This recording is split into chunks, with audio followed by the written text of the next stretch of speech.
Assalamualaikum warahmatullahi wabarakatuh. Kami dari kelas 11 4A 13, mata kuliah Analisa Perancangan Sistem Informasi Akuntansi. Kami akan membahas tentang perancangan sistem informasi atas pelayanan jasa pada Clean Dry Cleaning and Laundry Service Bogor.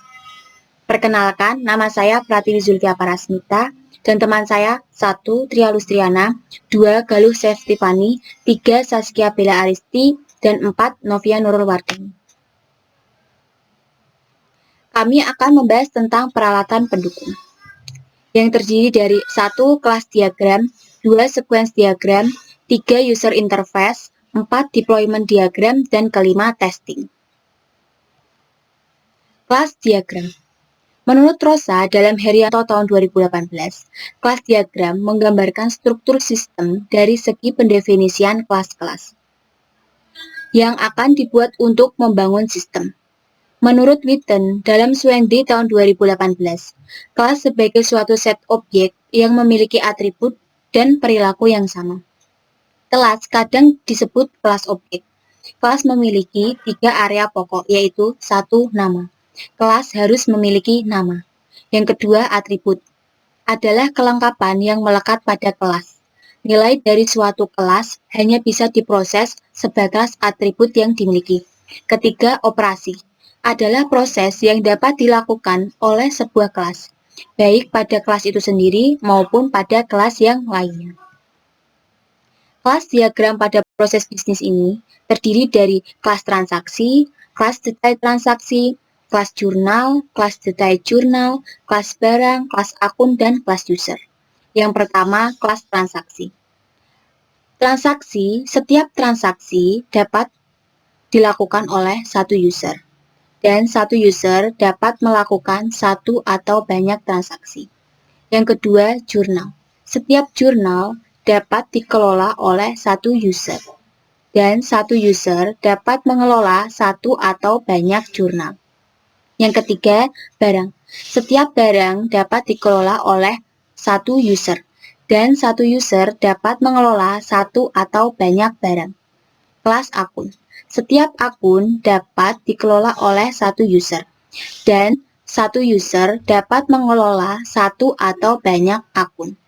Pada kelas akun dan detail jurnal, setiap akun dapat memiliki satu atau lebih detail jurnal, dan setiap detail jurnal dapat memiliki satu atau lebih akun. Pada kelas barang dan detail transaksi, setiap barang dapat memiliki satu atau lebih detail transaksi, dan setiap detail transaksi hanya dimiliki oleh satu barang.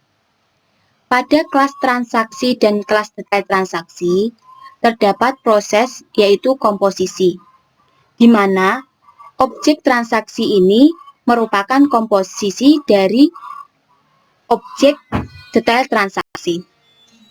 Objek detail transaksi sepenuhnya dimiliki oleh objek transaksi, di mana akan hidup selama objek transaksi tetap hidup. Dan pada kelas jurnal dan kelas detail jurnal, ada operasi yang disebut dengan komposisi, di mana objek jurnal merupakan komposisi dari objek detail jurnal, di mana sepenuhnya objek detail jurnal sepenuhnya dimiliki oleh objek jurnal yang akan hidup selama objek jurnal hidup. Sekian, selanjutnya akan diselanjutkan oleh Saskia Bella Aristi. Nama saya Saskia Bella Aristi, NIM 11181064. Di sini saya akan menjelaskan tentang sequence diagram. Yang pertama, saya akan menjelaskan tentang apa itu sequence diagram. Sequence diagram menurut Novriyadi Jurdam adalah tools yang sangat populer dalam pengembangan sistem informasi secara objek-oriented untuk menampilkan interaksi antar objek. Lalu, sequence diagram mempunyai simbol-simbol, yaitu ada entity class, ada boundary class, ada control class, ada message, ada recursive, ada activation, dan ada lifeline. Lalu Di sini saya akan menjelaskan tentang sequence diagram akun. Nah, di sini ada user, ada from akun, ada kontrol akun, dan ada akun. Yang pertama, user ini dapat melakukan input, edit, hapus, dan keluar pada from akun. Lalu, pada from akun, user ini akan menginput kode akun, nama akun, jenis akun, saldo normal, simpan maupun batal. Lalu pada kode akun, jika kode akun yang diinput itu lebih dari 1, maka from akun tersebut akan menampilkan pesan nomor akun sudah ada. Begitupun dengan nama akun.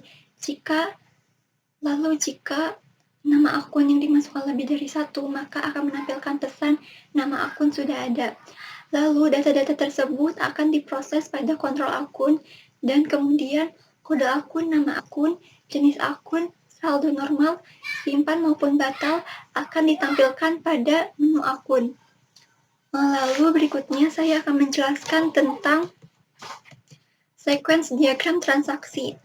Di sini pun sama, ada user, ada from transaksi, kontrol transaksi, dan transaksi.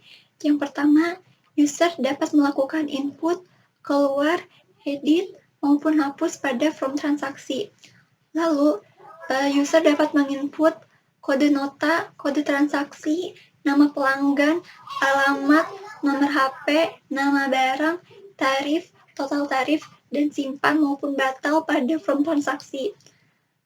Lalu, jika from transaksi yang dimasukkan lebih dari 1, maka kode notanya itu akan +1. Lalu data-data tersebut akan diproses pada kontrol transaksi, dan kemudian kode nota, kode transaksi, nama pelanggan, alamat, nomor HP, nama barang, tarif, total tarif, simpan maupun batal akan ditampilkan pada menu transaksi. Nah, sekian penjelasan dari saya tentang sequence diagram. Penjelasan selanjutnya akan dilakukan oleh saudari Tria Lustriana. Nama saya Tri Lustriana, saya akan menjelaskan tentang user interface. Menurut Matthias dalam Nurlina et al. 2007 mendefinisikan bahwa user interface adalah interface yang dibuat untuk user. Biasanya, user interface dibuat dalam bentuk dialog yang saling berhubungan antara menu, tombol, dan layar navigation diagram. Adapun desain user interface yang telah dibuat dalam sistem informasi atas pelayanan jasa pada Clean Dry Cleaning yang Laundry Service Bogor. Yang pertama, menu utama, yang kedua, master data barang, yang ketiga, master data akun, yang keempat, master data user, yang kelima, master data jurnal, yang keenam, master data transaksi, yang ketujuh, laporan data master barang, yang kedelapan, laporan data master transaksi. Nah, ini merupakan yang pertama, user interface menu utama user. Tampilannya seperti ini, aplikasi penerimaan kos laundry, program studi, sistem informasi akuntansi. Nah, di dalamnya terdapat home website, data barang, data akun, data user, data jurnal, data transaksi, laporan barang, laporan transaksi. Nah, ini semua merupakan saling berhubungan. Selain itu, ada juga date and time dan about this website. Yang kedua, user interface master data barang. Nah, di dalamnya ini terdapat kode barang, nama barang, tarif, lalu disimpan. Apabila disimpan, masih bisa dihapus dan diedit karena di dalamnya itu terdapat action. Yang ketiga, master data akun. Di dalamnya itu terdapat kode akun, nama akun, jenis akun, saldo normal, lalu disimpan. Nah, ini juga masih bisa diedit ataupun dihapus karena di dalamnya terdapat action. Yang keempat, master data user. Nah, di dalamnya terdapat kode user, nama user, password, hak akses, dan simpan. Ini juga masih bisa dihapus dan diedit karena di dalamnya terdapat action. Yang kelima, user interface data master jurnal. Dalamnya terdapat nomor jurnal, tanggal, keterangan, kode transaksi, dan simpan. Dan sama ini juga masih bisa dihapus ataupun diedit karena di dalamnya terdapat action. Yang keenam, user interface data master transaksi. Di dalamnya terdapat kode transaksi, tanggal, dan simpan. Ini juga bisa dihapus ataupun diedit karena di dalamnya terdapat action. Yang ketujuh, user interface laporan data master barang. Nah, di sini terdapat kode barang mulai dari K001 sampai dengan K010. Terdapat nama barang dan masing-masing tarif dari nama barang tersebut. Dan terakhir ada user interface laporan data master transaksi. Di dalamnya itu terdapat kode transaksi mulai dari T001 sampai T010, lalu tanggal dan jamnya. Selanjutnya yaitu deployment diagram. Deployment diagram adalah tata letak suatu sistem secara fisik dapat juga dikatakan untuk menampilkan bagian-bagian software yang terdapat pada hardware.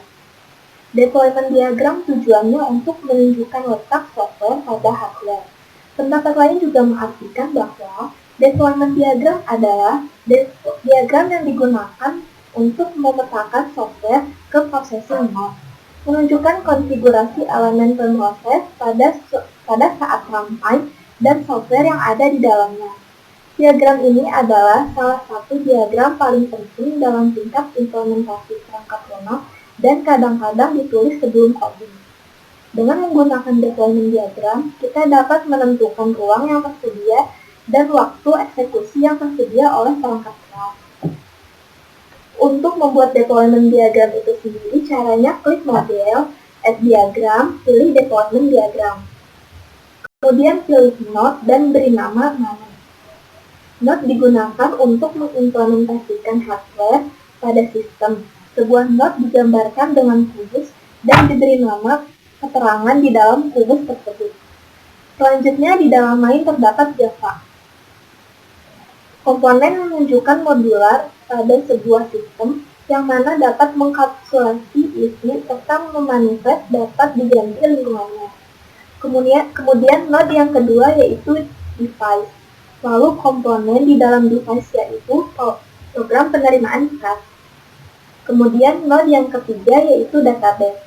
Di dalam node yang ketiga terdapat dua komponen yaitu DBMS MySQL dan DB penerimaan kas. Lalu untuk menghubungkan node tersebut menggunakan communication set. Communication set adalah koneksi atau asosiasi yang menghubungkan antara dua deployment target. Hal tersebut dilakukan dengan pertukaran sinyal, lalu mengirimkan yang satu menerimanya. Fungsi dari deployment diagram yaitu menunjukkan di mana setiap komponen-komponen perangkat keras, perangkat lunak diinstal atau ditempatkan di node.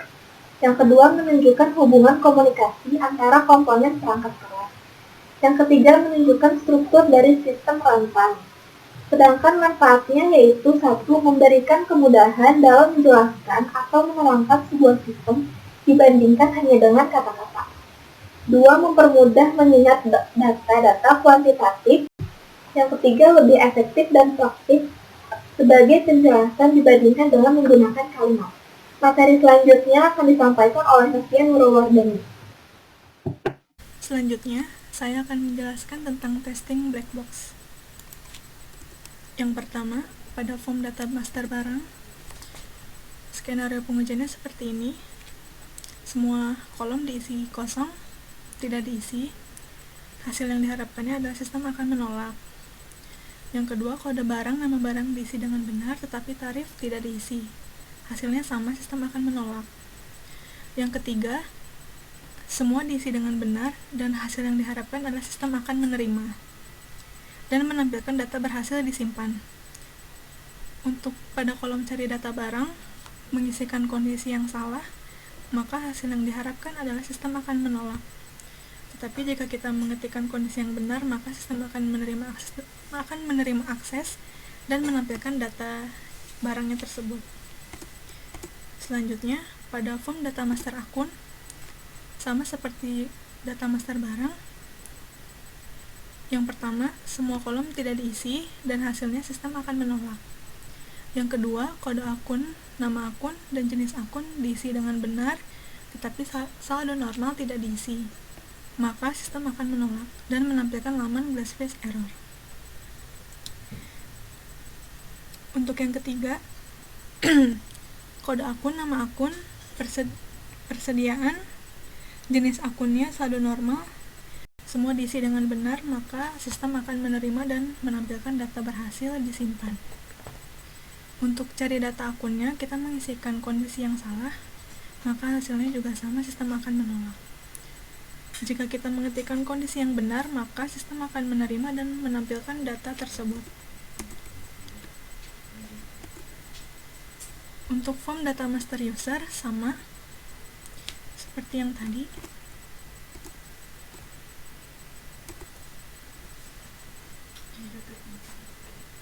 Untuk data master transaksi, kode transaksinya dan tanggal tidak diisi, dan hasil yang diharapkan adalah sistem akan menolak dan menampilkan laman glassface errornya. Yang kedua, kode transaksi dan tanggal diisi dengan benar, maka sistem akan menerima akses dan menampilkan data berhasil disimpan. Jika kita hanya mengisi salah satu kolomnya saja, maka sistem juga akan menolak dan menampilkan laman glassface error. Untuk cari datanya sama, jika kita mengetikkan kondisi yang salah, maka hasilnya juga sistem akan menolak dan menampilkan laman glassface error. Selanjutnya, testing pada form data master jurnal. Sama seperti yang sebelumnya, yang pertama kita tidak mengisi kolom tersebut di nomor jurnal, tanggal, keterangan, maupun kode transaksi. Hasil yang diharapkan juga sistem akan menolak dan menampilkan laman glassface error. Yang kedua, untuk nomor jurnal, tanggal diisi dengan benar, tetapi keterangan dan kode transaksi tidak diisi, maka sistem akan menolak. Yang ketiga, semua kolom diisi tentunya benar, maka hasil yang diharapkan adalah sistem akan menerima dan menampilkan data berhasil disimpan. Selanjutnya, ada spesifikasi hardware dan software yang kelompok kami gunakan. Di sini ada sistem operasi, prosesor, RAM-nya 4 GB, harddisknya 500 GB. Untuk softwarenya sendiri ada di Java, aplikasi pendukungnya NetBeans, MySQL, dan antivirusnya Smadev 2019.